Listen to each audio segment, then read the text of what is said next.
تب پہلی فرصت میں اس نے اپنا موبائل نمبر تبدیل کیا تھا۔ رضا جانتا تھا کہ وہ نیٹ استعمال کرتی ہے، مگر پھر بھی اس نے اس پر کوئی پابندی نہیں لگائی تھی کہ اس کی محبت ایسی ہی فیاض تھی۔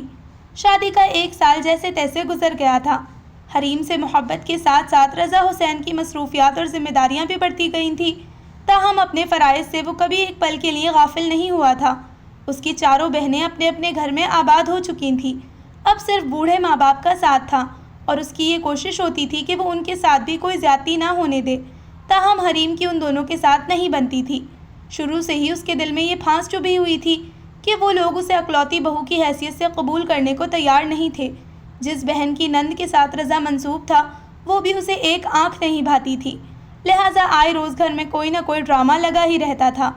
انہی دنوں حریم کی فیس بک آئی ڈی میں ایک نیا لڑکا عمار شامل ہوا۔ اس کی طرح وہ بھی خوش مزاج تھا اور قدرے کھلنڈرے جذبات کا مالک تھا۔ حریم نے شروع میں اسے کوئی خاص لفٹ نہیں کروائی تھی، تاہم رفتہ رفتہ وہ جیسے اس کے پیچھے ہاتھ دھو کر پڑ گیا تھا۔ اس کی یہی شدت حریم کو اچھی لگی تھی۔ وہ واقعی ویسا ہی تھا جیسا وہ چاہتی تھی۔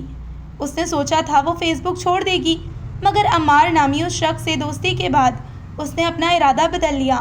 اب صبح شام سوائے فیس بک کے اسے اور کوئی کام نہیں ہوتا تھا۔ عمار نے اسے بتایا تھا کہ اس کی صرف ایک بہن ہے جو اس سے بڑی ہے، اور اس کی ابھی شادی نہیں ہوئی، باپ حیات نہیں ہے، تاہم ماں ہے۔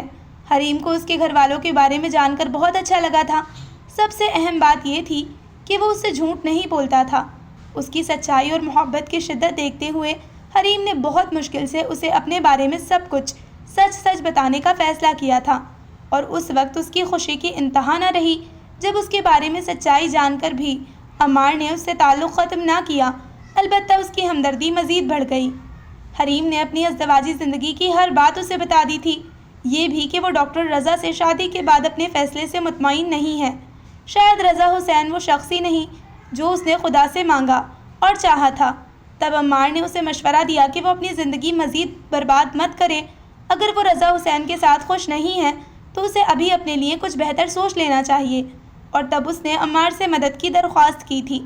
وہ جاننا چاہتی تھی کہ رضا حسین کی اس درجہ مصروفیت کا باعث کیا ہے کہ اس کے پاس اسے گھمانے پھرانے اور اس کی مدح سرائی کرنے کا وقت ہی نہیں ہے۔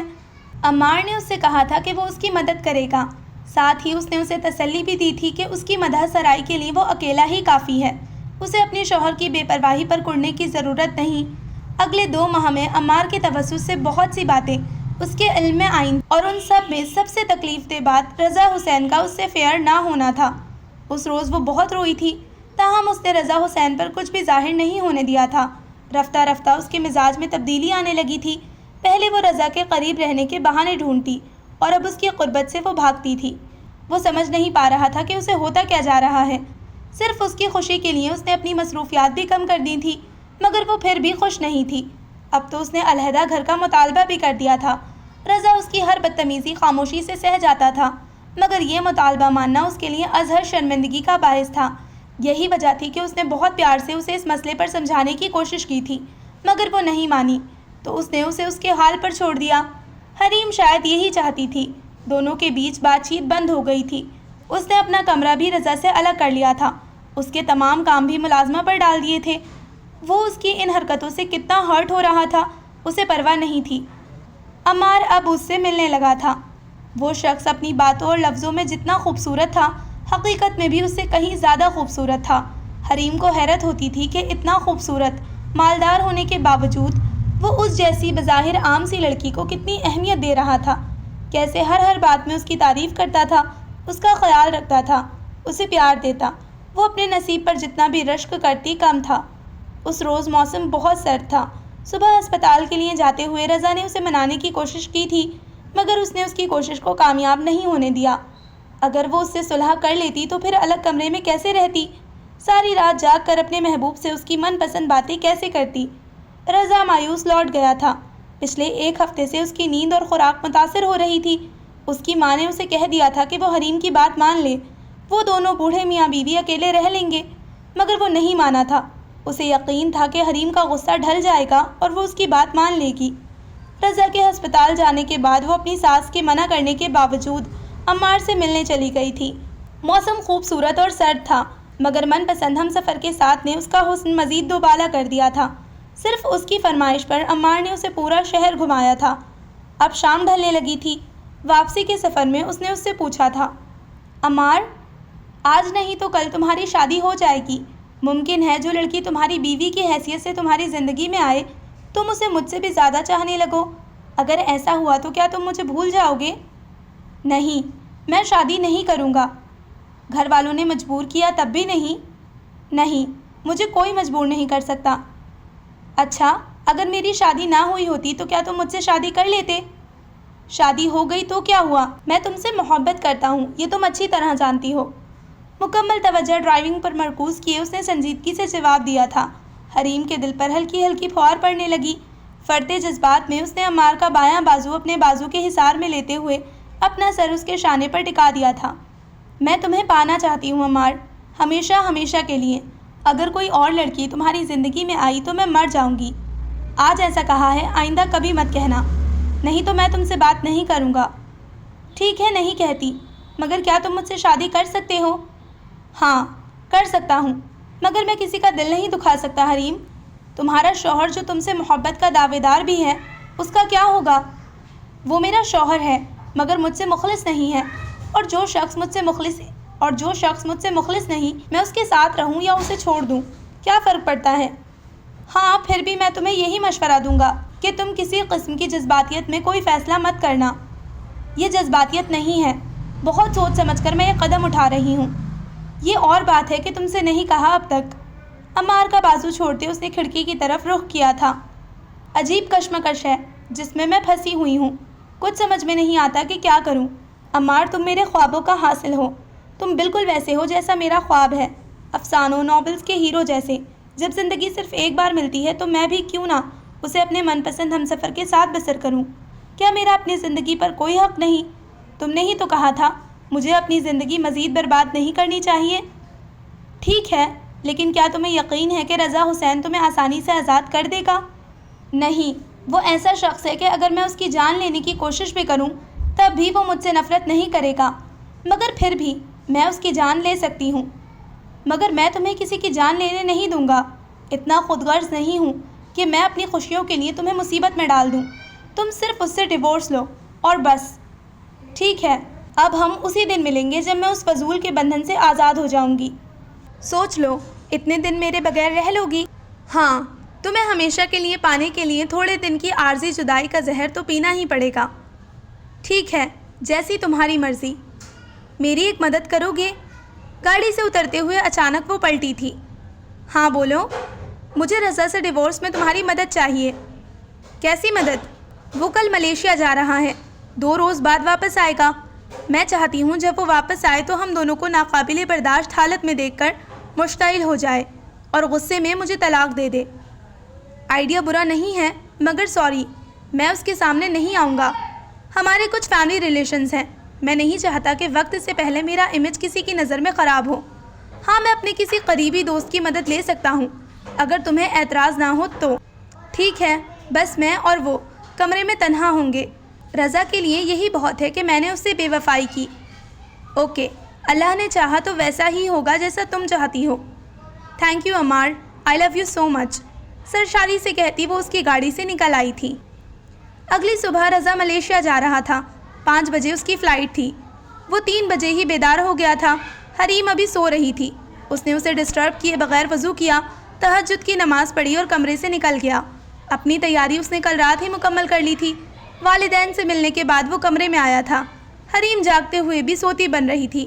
وہ ڈریسنگ روم میں گھس گیا۔ وقت تیزی سے گزر رہا تھا، جلدی کرتے ہوئے بھی تاخیر ہو رہی تھی۔ مکمل تیار ہو کر بیگ اٹھانے سے قبل اس نے زبردستی حریم کو جگا کر اپنے مقابل کر لیا۔ پھر یوں ہی گلے سے لگاتے ہوئے اس نے کان میں کہا تھا، میں جا رہا ہوں، اپنا خیال رکھنا، واپسی پر ایک بہت بڑا سرپرائز دوں گا۔ میں بھی۔ مسکراتے ہوئے حریم نے اسے دیکھا تھا۔ وہ اس کی پیشانی چومتے ہوئے کمرے سے نکل گیا۔ 2 روز کے بعد اس کی واپسی ہوئی تھی۔ ایئرپورٹ پر پہنچتے ہی اس نے حریم کو اپنی آمد سے آگاہ کرنے کے لیے کال کی تھی، مگر اس نے اس کی کال پک نہیں کی۔ کئی بار ٹرائی کرنے کے بعد اس نے سیل جیب میں ڈالا اور اسے سرپرائز دینے کا سوچ کر بنا ڈرائیور کو کال کیے ٹیکسی سے گھر چلا گیا۔ سنڈے کے باعث ملازم چھٹی پر تھے۔ گھر کے اندر بھی کوئی نظر نہیں آ رہا تھا۔ بڑی بی کے کمرے میں جھانکنے کے بعد اس نے قدم حریم کے کمرے کی طرف اٹھائے تھے۔ از حد سرشاری کے عالم میں اس نے دروازے کی نوب گھما کر اندر قدم رکھا تھا، مگر سامنے موجود منظر نے اسے ساکت کر ڈالا۔ سورج طلوع ہونا بھول سکتا تھا، دریا الٹے بہہ سکتے تھے، ہوائیں چلنا رک سکتی تھیں، مگر اس کی حریم اس درجہ گر نہیں سکتی تھی۔ یہ وہ لڑکی تھی جسے اس نے اپنی جان سے بھی عزیز رکھا تھا۔ بہت اچانک اس کے دل پر دباؤ بڑھا تھا اور اگلے ہی لمحے ساری خواہشیں، سارے خواب مٹی ہو گئے تھے۔ حریم پھٹی پھٹی نگاہوں سے اس خوبصورت توانا شخص کو دیکھ رہی تھی جسے اس کی بے وفائی نے لمحوں میں چت کر ڈالا تھا۔ کتنا پکا تھا وہ شخص، اپنی عادتوں اور دعووں میں طلاق دینے اور لینے کی نوبت ہی نہیں آئی تھی، اس سے پہلے ہی وہ زندگی کی بازی ہار چکا تھا۔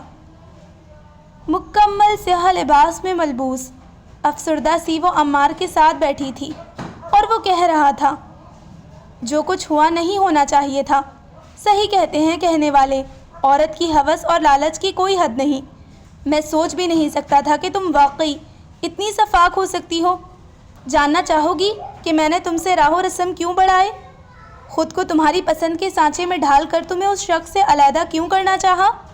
وہ چیخ رہا تھا اور حریم بالکل ساکت بیٹھی خاموش نگاہوں سے اسے دیکھ رہی تھی۔ منگیتر تھا وہ میری بہن کا، بچپن کا منگیتر، اور میں اس کی بہن سے منسوب تھا، اس بہن سے جو میرا پہلا خواب تھی، پہلی محبت، پہلا عشق تھی۔ صرف تمہاری وجہ سے نہ میری بہن کی شادی ہو سکی اور نہ میں غیرت میں اپنی محبت کو پا سکا۔ سوچا تھا رضا کی جان تم سے چھڑوا کر اپنی بدنصیب بہن کا گھر آباد کر دوں گا، مگر سارے پلان کا بیڑا غرق کر دیا تم نے۔ اب جاؤ اور کسی ریل کی پٹری پر سر رکھ کر مر جاؤ۔ ہمیشہ پھول برسانے والے لب اس وقت سنگ باری کر رہے تھے۔ حریم لہو لہان ہوتی روح کے ساتھ گنگ سی بیٹھی تھی۔ وہ اٹھا تھا اور اس پر 2 حروف بھیجتے ہوئے مخالف سمت میں چل پڑا تھا۔ حریم دھول ہوتی نگاہوں میں چبھن محسوس کرتی ہوئی دیر تلک اسے دیکھتی رہی۔ ابھی اس نے عمار کو یہ تو بتایا ہی نہیں تھا کہ رضا نے صرف اس کی خوشی کے لیے اس کی ضد سے ہار مانتے ہوئے نہ صرف علیحدہ رہنے کا فیصلہ کر لیا تھا، بلکہ وہ گھر بھی اس کے نام کر دیا تھا۔ بڑی بی کے آنسو رکنے کا نام نہیں لیتے تھے۔ بڑے میاں کی آنکھوں کی ویرانی اور نفرت اس کا وجود چھیدتی تھی۔ کیا زندگی کبھی ایسا دھوکہ بھی دیتی ہے؟ کتنی عجیب بات تھی کہ جو شخص اپنی زندگی میں اس کی صرف ایک نگاہ کو ترستا تھا، اس شخص کے مرنے کے بعد اس کے دل میں پھر سے اس کی محبت سر اٹھانے لگی تھی۔ سورج اب ڈھل رہا تھا۔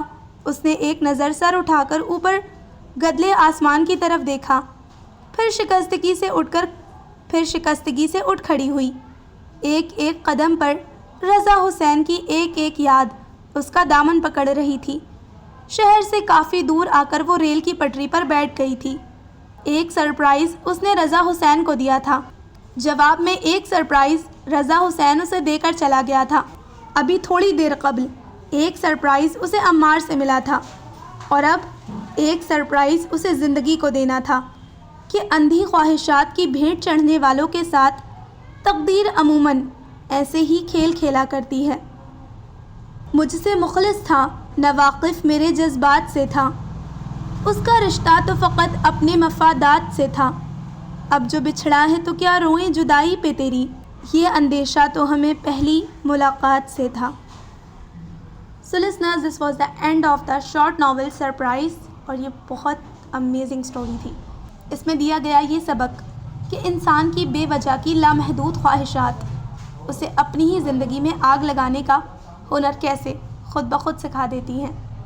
مجھے امید ہے کہ آپ کو بھی یہ انسپریشنل سی شارٹ سٹوری پسند آئی ہوگی۔ انشاءاللہ جلد ملتے ہیں کسی نئے ناول کے ساتھ۔